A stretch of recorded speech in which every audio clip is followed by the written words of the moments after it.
Nous nous trouvons au musée de la Boveri, dans lequel je me suis promené bien souvent dès l'âge de 12 ans. Je dirais bien que c'est à ce moment-là que je commence à m'intéresser à ce qui se passe un peu dans les musées et dans l'art en général. Quand je vais dans un musée, j'essaye d'être interpellé par quelque chose, par une œuvre, que ce soit une sculpture ou une peinture. On voit des choses qui se sont passées avant.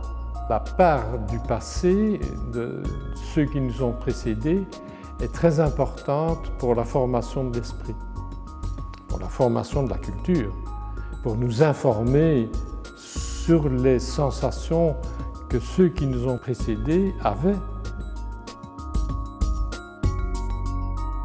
Il y a une œuvre qui m'interpelle dès le départ et qui a continué au fil de ma vie. Ce sont les deux sœurs qui ont été peintes par Van Rysselberghe.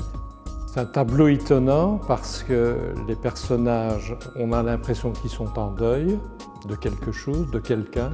C'est un tableau qui peut parler à tout le monde. Et chaque fois que je la vois comme si c'était un tableau nouveau. C'est ça la force de l'art.